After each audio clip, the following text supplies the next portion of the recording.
Greetings once again from quarantine, everybody. Today, me, on behalf of Frontstretch, is proud to welcome on, and as I click this button here, we will see Justin Haley, driver of the number 11 Chevrolet for Kaulig Racing. Justin, thank you for taking some time today. I know you said you've been doing some Zoom calls, some Skype calls, but we're going to make this one fun. We're going to have a good time. We're going to make fun of your teammate. We're going to go back to the glory days, and we're going to start your afternoon with a bang. What do you say? Sounds good. I mean, I just warmed up with a workout, so I guess straight into this. Good. All right. I'm glad that we got that out of the way. Actually going to go take a run after we finish this, so on the same page there. Quarantine, how's it going? What are you doing? Have you gone stir crazy yet? Like, give me the 411. Well, I mean, there's been like so many stages of this quarantine, right? Like the first two weeks was like, what are we even doing? And then, it kind of got realistic there for a while, mid-April, and then we're kind of like on the edge of coming out of it, but not really coming out of it. So, no, I haven't been stir crazy. Fortunately, I moved into a new house in January, and I wanted to get the house before race season started up. That way I just had it. I moved in my essentials, but didn't really make the house mine. So I've taken this opportunity to do a lot of landscaping, a lot of home improvements and stuff like that. So I'm currently in the middle of epoxying my garage floor. The past few days I've been knocking down the woods behind my house with some heavy equipment. I built a retaining wall. Wow. So if you need a handyman, call me up. I feel like North Wilkesboro should give you a call so you can help like get all the remaining weeds out and rebuild the walls and stuff. It sounds like you're the man for the job. Yeah, I can't sit around, and all the other drivers are just sitting on iRacing all day, and I can't do that. Like, I just get frustrated or I get bored of it. So I just feel like doing something productive is the best for me. What's your diet looking like since we're all home? I mean, from my perspective, I'm eating terribly and I'm gaining all the weight that I lost right back. But I know that you went vegan at one point. What's your diet looking like right now? I feel like it's either very strict or the complete opposite direction. Yeah, no. So like a lot of people don't know how healthy I eat. I'm still super strict with my diet. Okay. Like I haven't had fried foods, a single cheeseburger, a slice of pizza, a chicken nugget in over 6 years. So like I haven't had a single cheat day. I haven't had a piece of cake for my birthday. I haven't had a single M&M. Like if you were to give me $100 to eat an M&M, I'd say no. So yeah, everyone's always so like crazy about it, but I'm just like super healthy. Every meal I eat is always to the T. Like, and I just love it. I mean, I used to be a little chubbier back in the K&N days, and when I got that truck ride for GMS after I won the K&N East Championship, I had a lot of people tell me I probably should get in shape. So I kind of took it with more than a grain of salt and really got after it. So yeah, I haven't had a single cheat day in over probably 5-6 years now. So it's been pretty crazy. And you made it a lifestyle. Oh yeah, it's 100% a lifestyle. But I don't get asked out to go eat with other people out and about a lot. Because is that because they know that you're just not gonna like have any fun when you go out to eat? Like I don't want you to judge me. I'm like I don't care what you eat. Like I'm gonna do me, you do you. Like it's all good. That's fair. Do you ever have any like cravings or anything? Like if it's your birthday, you're just like, man, I could really just go for like one chocolate chip. Like, no, you ever like checking out in the line, and you're like, maybe I'll just try this one Hershey bar. Like nothing? No, no, I don't have any. You do it for so long, and it's just like, it is what it is. Like, it'd be like, say you're a newborn baby, and you've never had sweets or never had junk food, and it's just what you're used to. You do it for long enough, it's what you're used to. And I'm not going to lie. I bought chocolate chip cookies the other day, okay? Hear me out. But I baked them just so my house would smell like chocolate chip cookies. And then my mom lives 4 minutes down the road. I got a little 10, 11-year-old sister. I went and delivered the cookies to her. So that's a true story. True story. People call me crazy. Wow. I believe you. You're just that good of a brother and that good of a son. Wow. Yeah. But like, I don't know. I feel like the smell just does enough for me. Like, were they like the Nestle pre-made cookies that you get at the grocery store? Pretty much. I mean, like, I had to chop them up, but other than that, it's just like a long tube of cookie dough. But, so you get your satisfaction from the smell of making them and then giving them to your family members or your friends. You're a nice guy. Yeah. And like sometimes like I watch people eat sweets. I'm not weird, but like I don't. So I sometimes make other people eat the sweets for me, if that makes sense. All right. Well, now that I think I'm going to go bake cookies after this, let's get off of the diet stuff and let's talk a little bit of racing. You mentioned iRacing a little bit. I know that you've been doing some here and there. I think you were in the replacements race last night. It looked pretty fun from the races that I've seen, but just like you, and I'm sure a lot of people that are in your shoes, it's kind of died off a little bit, especially now that we're getting ready to go back to racing for real. But once the whole iRacing boom, quote unquote, started as quarantine started, were you really, really into it? And then how often did you practice as well? Because I know that you were participating in some Pro Invitational Series races at the beginning. Yeah. I mean, I really like. A lot of people took it seriously. I probably should have. Now looking back on it, but like it's just not really me. Like I said, I like to be more productive around the house, and I'd rather go run 10 miles than sit on a simulator all day and Flex. try to find all the cheats that make you fast on iRacing, because there's plenty of them. So not really. I feel like the iRacing thing has been good to me, because you can pick and choose, right? So all of us Xfinity guys got kicked out of the Cup deal, and now we're doing a Saturday Night Thunder. And I did a few of those races. I did Bristol, and then I think they went to Richmond, and I was like, no, I really don't like Richmond. And then they went to Talladega, and I was like, yeah, I'll do Talladega. This weekend they're going to Martinsville. I'm like, yeah, I really don't want to do Martinsville. So yeah, I kind of been picking and choosing. Leaf Filter Gutter Protection, my sponsor in the Xfinity Series, has signed on for the replacement series that TJ Majors and Kevin Hamlin have put on, and I think that's the best series out there. And I'm not saying that just because my sponsor sponsors them. Yeah. Like, they have the best racing. We had a street stock race at Legacy Phoenix, which is the old Phoenix with the grass dog leg, and it looked like Talladega out there. Like, we were side by side, first to 10th, like rows deep, and it was just amazing. So Kevin Hamlin and TJ Majors, they've just put so much into that. I mean, we get emails, we have practice races and things like that. I did the Grand National race that Truex Management Group has been putting on last night, and it's a bit of a disaster. There's a lot of people in that one. So it's been okay, but yeah, I don't know. I mean, I probably won't touch my racing simulator for 6 months after all this. I feel like that's the main sentiment amongst drivers that are in the industry. And again, especially now that real racing is coming back, and knock on wood, hopefully it's going to be midweek races, double headers, a lot of stuff going on. You're not even going to have time. So maybe it's a blessing in disguise. Let's go back all the way somewhat to your K&N Pro Series days. I know that was a really, really interesting and fun time for you. You wound up winning the championship on the East Side when you were only 17 years old. And I know that a lot of people that are in K&N right now are around that age and are winning races and are winning championships. But you were kind of amongst the first age group of those people to run competitively and win a championship at that age. I'm curious, like, was there any pressure from the outside or maybe even internally that came with that, winning a championship, a NASCAR sanctioned one at 17 years old? I don't know. Was I 17? Dang. I think so. I don't know. I feel like I've never really cared for championships. Like, I feel like, a lot of drivers set out to be like a NASCAR champion and a champion in the Cup Series. And I'm not ruling that out. Like, it's going to be great. But, like, I just want to win races. Like, that's really all I care about. I want to be consistent and run well. But the K&N deal was cool for me because, I came straight out of late models, had a few ARCA starts with Vin Rainey, and then signed on with H-Scott with Justin Marks. And the first year really didn't go that great. I mean, like, you come out of late models, you're 15, 16.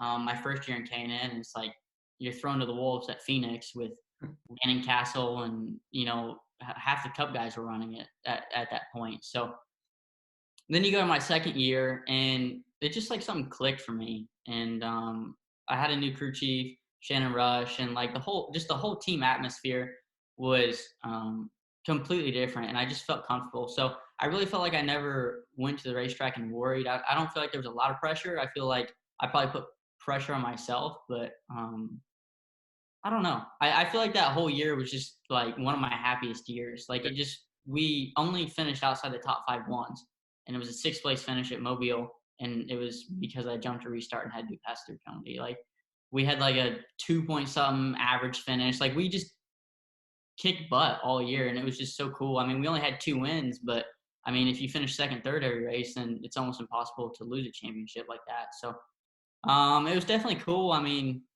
it definitely was one of the highlights of my racing career.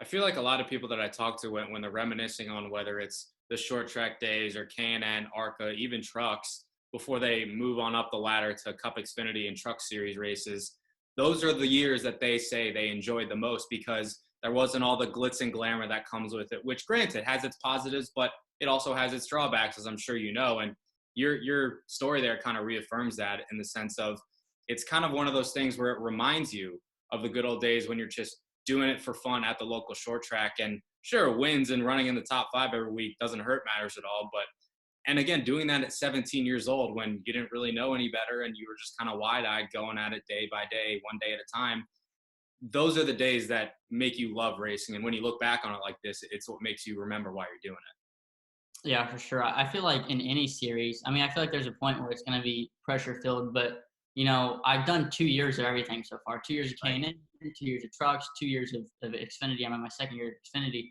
I feel like the first year of each was just so stressful. And then the second year of each was just like you can draw back, focus, and like just have a lot more fun. And that even tends to this year. Like I did those cup starts last year. And you go over there and do the cup starts, and the crowds are bigger, the atmosphere is bigger, so many more people watching you that when you come back to the Xfinity races, it's like, this ain't nothing. So, I mean, I know I haven't won an Xfinity race, but still, like, it's just your mental side of it. So, definitely makes it more fun. And even the truck days were fun. Like, I've just always been so fortunate to have such a good group of guys around me. And, like, we always have so much fun that, like, that's why we do it. Like, racing's fun. And that's why I own my UMP modified team. Like, I go out there and I run a dirt modified with 4 or 5 of my best buddies, and we have a good time. And we usually kick butt and we win, and it's just fun. So I love dirt racing. I went and tested a few last weekend actually, Yeah. and it went well. And I don't know, just fun. That's what I was going to ask as well. I mean, you still run a lot on dirt and in your modified. I assume that you do that more for fun rather than for practice. Obviously, you get the practice laps in and seat time is seat time, but you're one of those guys that just likes to race no matter what the surface, what the car, and you have the means to do it. So why not do it? Yeah, I mean, I've always been that guy that's like done everything. I mean, I did Trans Am, sports cars. Yeah.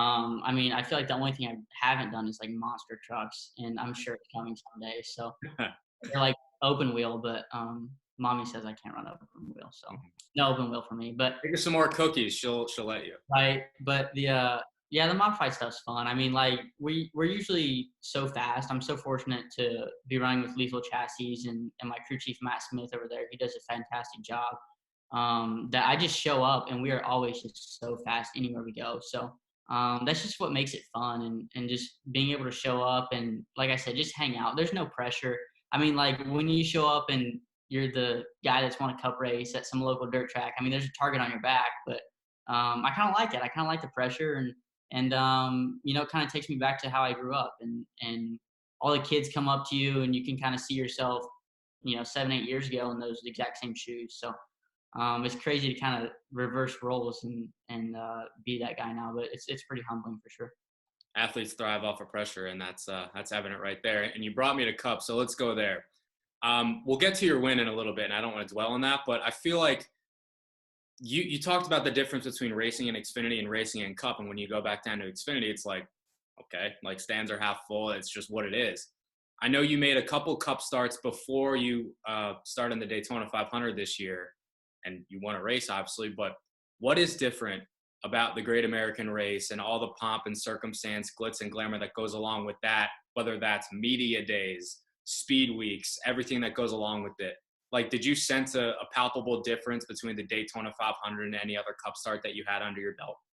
Sense. It is hard not to sense. I mean, it didn't help that the President of the United States was there as well. I mean, just Yeah. That was wow. I'm gonna tell you what, there is nothing like the Daytona 500. That is the coolest race you can be a part of. I mean, it lasts like 2.5, 3 weeks with all the duels and practices and qualifying and everything else. You're a non-chartered team, so you're trying to be the fastest chartered team, and there's so much more pressure on you. It's just crazy. Like, I mean, I know most Daytona 500s are probably not quite what this year's was. Meaning like we had to go through security checkpoints with the Secret Service and had to get off our golf carts and get scanned, and our motorhomes had to be gone through. Like, it was just crazy. So to me, it was like, wow. So yeah, I mean, it's just like so cool. Like, I'm so glad that Matt Kaulig decided to run the Daytona 500, and I was just, the lucky guy that got to do it, because like, what an experience. And growing up, like, that's one of the races you always want to do. So definitely cool. I wish we could have run a little bit better. I feel like at the end of the race, we got caught up in some carnage that we probably could have avoided. But yeah, like, sold out crowd, Daytona 500, Donald Trump standing there, like fighter jets all over, like Secret Service, snipers everywhere. Like, you just like, how can you picture it any better? It's nuts. It's nuts. And what made it even more crazy from your perspective, and correct me if I'm wrong, you returned to that race. That was your first Daytona 500 start as a winner in the Cup Series at Daytona before your 21st birthday. I think you might be the only person that's been able to say that. I think the only other one that comes to mind is Trevor Bayne, because he was so young when he won the 500 in 2011. But that's got to be like a crazy feeling, returning to Daytona as a winner in the Cup Series, making your first 500 start, like you said, with the president over here and 40 of the best stock car drivers in the world getting ready to barrel on down into turn one. Yeah, and yeah, I mean, it's just crazy. And let me tell you, that was my first 500-mile race, and I was not particularly happy with how long the race was, because it kept going. They were like, well, it lasted 2 days. Well, yeah, and then it rained, and you're sitting through rain delays, your shoes are wet.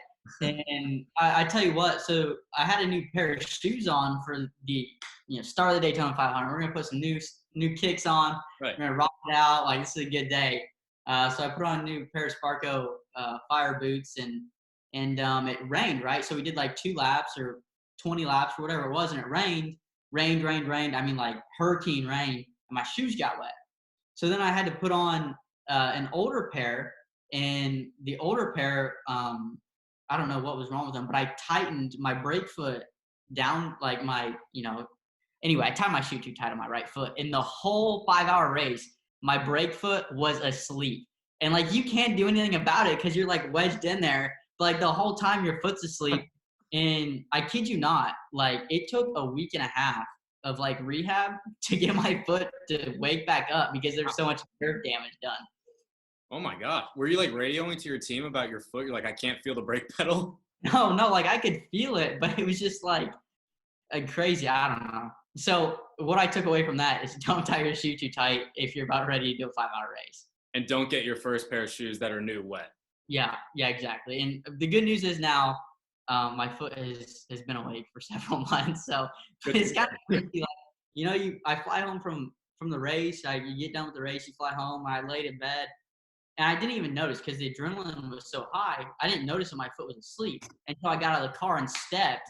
And I was like, oh gosh, I fell over. They're like, you okay? I'm like, yeah, my foot's asleep. So I don't know. It's pretty crazy. Just little stories like that is what makes it fun. What did you do to rehab it back to, I guess, feeling? Because you said there was nerve damage done? Well, yeah, there was slight nerve damage done. But like, you just go to your chiropractor. I have a really good chiropractor who is also a massage therapist, and he works some magic, and then boom, my foot away. Jeez. Well, I'm glad that you've been able to have your foot awake during quarantine. That would be bad. Right? It's just crazy stuff. I don't want to dwell on Daytona too much longer, but I'd be remiss if I didn't ask this. I mean, because I remember where I was when the rain delay happened and you were getting interviewed, and I could kind of tell on your face, you were kind of like, okay, like, I think they're going to call this. Like, I think I'm actually going to win this race. And then, of course, the reaction pours in on social media, which is a great place for positivity. We know that. But, I mean, the overwhelming reaction was basically, he got lucky. This is a fluke. He didn't deserve it. It's just all luck. And, like, frankly, a lot of that is true. But a lot of that criticism was unfairly put upon you, when merely what you did was follow the orders from your crew chief, and you were a benefit of the circumstances that happened to go in your favor. Do you feel like a lot of the criticism and the notes that you got were a bit unfair to you at that time? Well, I think like anything with social media, people would jump to conclusions. Obviously, Spire Motorsports isn't Joe Gibbs Racing, but I made my debut at Talladega with Spire Motorsports, and we ran inside the top 10 almost all day, which I wasn't supposed to be doing. But I mean, it was my 20th birthday, and I was making my Cup star, so I was like, man, let's go up here and get in the fight. So like with the package, like we could have run 10th all day. Like we honestly could have, but at Talladega, I was running 10th and got caught up in the big one, and I got yelled at for a little bit because I wasn't supposed to be up there. And you know, I at Daytona, you know, they're like riding back this time like us. I'm like, you have to ride back. I'm like, okay, like I'll ride back. So like, you know, obviously I like that's what makes me mad is people are like, oh, you're running 27th, whatever. But like we could have been up there. Like it's Talladega, you wedge yourself in the draft and you're fine. So yeah, but I mean I feel like I've always been the underdog. Like I feel like I've always been pretty overlooked in all scenes of racing. And you know, I don't have a last name to come off of. Like it's purely what I've built for myself. Like it's my own legacy. I don't have anything to lean on except my own talent and ability. So it really didn't get to me all that much. I mean, I feel like it's kind of been my whole career. So I really could care less. I mean, they don't have the trophy sitting in their house. Blocking out the haters with that hater rate. I like it. Yeah, I care less. I know we talked about this in an interview before, but I just want to go over one more time. So you actually went by JJ Haley, and then you didn't change your name, but you changed the way that you went from JJ to Justin because there was a lot of confusion between JJ Haley and JJ Haley, and it was just a whole mod podge of things. Like, were you more so annoyed that there was confusion, or were you kind of just like, this will be easier? Like, can you take me through that? Because my real name is David. I go by Davey. But I couldn't even imagine being like, hey, can you guys call me David from now on? That's just like not me. So like what went into that? Well, yeah, I mean, the people really didn't confuse me with JJ Haley. I mean, I feel like they may have, but it was always Cameron Haley because we were always racing together. Oh, right. Like, the guy was like 3 feet taller than me, and his last name was spelled differently. And like, still people to this day think I'm Cameron Haley. So, just so strange. But yeah, the JJ Justin thing. JJ was obviously my nickname, and I'm actually looking at a hero card that's sitting in my office right now for my first truck start with Great Flip, JJ Haley on it. But it was more of a business decision that my superiors told me was probably the time to do it. You know, if I was going to get serious with the racing thing, it was probably time to come off the childhood nickname and just go for it. So I still have people come up to me and ask me how JJ's doing. They think he's my twin brother or whatever. I don't know if people live under rocks, but sometimes the questions you get is ridiculous, but you just got to go with it. Well, as a successful NASCAR driver, can you give me some business advice? Should I change my name from Davey to David? No, I honestly think you're fine. I mean, unless there's someone out there that with a similar job title that is, you know, you got fans coming up to you, mixing you up, then probably not. Not that I know of, but I'll keep it. I'll let you know if I decide to jump ship. Speaking of NASCAR, man, they're going back racing. Finally, we have some real race dates on the calendar. I'm very excited. I can't even imagine what your excitement level is. But before we get to talk about the actual racing, when you heard the reports that there was going to be some possible races held at Darlington and Charlotte, and then when you saw that the official announcement came down, what was your immediate reaction? Man, I better finish up that retaining wall. I don't got much longer on it, but I don't know. Just crazy. I mean, I think we're all in the same boat about the no practice thing. I'm sure it's going to be fun for all of you to watch. I feel like it's kind of like truck racing, right? Like if you're in a truck race, it's not very fun because like you go to a mile and a half in a truck and like you're 8 wide, you know, things are happening all over the place and you really don't want to be in the position. It's like Daytona every race in a truck race, but then you step out of a truck race and you watch it from the outside and you're like, man, this is cool. So I feel like it's going to be like that at Darlington. Like there cannot be a harder track for us just to fire off than Darlington. I mean, It was the hardest track for me as a rookie last year to get a hold of. I unloaded off the hauler and was 3 seconds off the pace. And like, no idea what you're going through. Like every racetrack on the circuit, like you go into the corner. You don't go up the corner like Darlington. So like there's just something in your stomach that doesn't feel right when you go into turn 1 at Darlington and go up the corner. And it's just so different. So I'm excited. I mean, obviously get back racing. It's going to be cool. And I wish, like everyone else, that this all wouldn't have happened and we could have been a few races in by now. But it is what it is. So Darlington, like you said, is pretty much the toughest track on the schedule. So that's going to make it all that more crazy to go into turn one, up into the corner, cold turkey, no practice, no qualifying. All the practice that you've had is just looking at it and maybe running it on iRacing. Like, when's the last time that you went cold turkey, green flag, race starts into turn one? Have you ever done that before? Yeah, back in the K&N days, I feel like anytime we ever went to Dover, it rained out qualifying practice. We went straight to a race. I mean, I feel like anytime you go to Dover, it's like a hurricane's on the way. But man, I don't know if we ever did that in a truck. I know truck races have done it.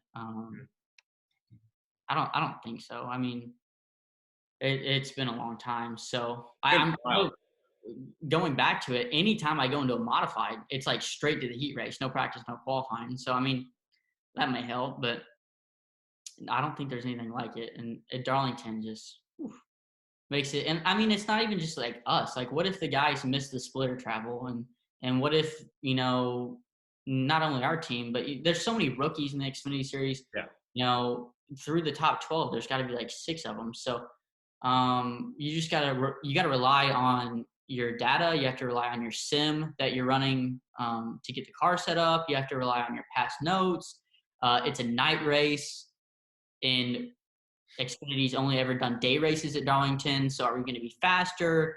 We're on the same tire, but like there's just so many factors that go into it. This is the first time we've gone to Darlington in the spring. So, you know, the barometric pressure might be different. So the carburetors might have to be tuned to just, you know, there's just way too much stuff that I probably shouldn't be worrying about, but I am. And I was in a conference call with NASCAR yesterday, and it was just crazy. I mean, just the level of, like, you know, getting out of the race car with a mask on, having to wear a mask. You know, are we going to have a mask on in victory lane? Like, am I going to have to do a donut on the front stretch, celebrate to, you know, no fans, and then put a mask on? Like, just thinking about winning a race and then getting out of the car in victory lane with a mask on, it's just so weird. 2020 in a nutshell, right? Like, I can't imagine it. It's going to be crazy. And the thing about having notes, like, it's good that you guys have notes as a team, as Kaulig Racing, but like you said, first Xfinity night race at Darlington, the pressure is going to be different because it's in the spring, not usually in the spring. And I was listening to when you were on with Kelly Crandall on the Racing Writers podcast. Your teammate Ross Chastain, you guys race so differently that you can't really compare notes and driving styles with him because they're so far on the other ends of the spectrum. So you're kind of flying solo, buddy. Yeah, I mean, and I think the biggest thing for me, like, that helped me last year was Tyler Reddick. And like almost any interview I've ever done, I've like given all thanks to Tyler Reddick because of what he did.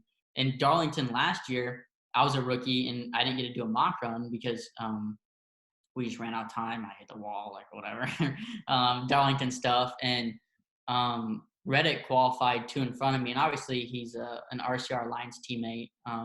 And we take our partnership with RCR pretty seriously. Like every debrief, every meeting at track is with them. And Reddick qualified, probably put it on the pole, and then got out of his car, ran with his helmet and Hans still on, and told me exactly what he did. And I think we qualified pretty good. I think my qualifying lap at Darlington last year was like a second and a half faster than I had gone all weekend. Wow. It was like, wow. And I got out of the car, I was like, man, there's still some left in there. So I don't know. I don't know how we're lining up yet. I know there's been a lot of speculation about maybe points, maybe pill draw, maybe, you know, I don't know, but just wow. Well, we'll see how that goes. Let's close with one question about your season and your team's expectations. I know that, you know, like you said, you kind of consider yourself always as an underdog, but now your second year in the series, second year with this team, your relationship with your crew chief, Alex, and Chris Rice, obviously over there, heading things up has been really good, and it's gotten better with time. So realistic expectations for 2020, if we're able to finish out the season, again, crossing everything we got, knocking on wood. Do you have any like concrete expectations that you kind of are holding yourself to? Well, I think that we need to go win races. I think we need to put ourselves in the Final Four, which I think we can do now that the big 3 are out.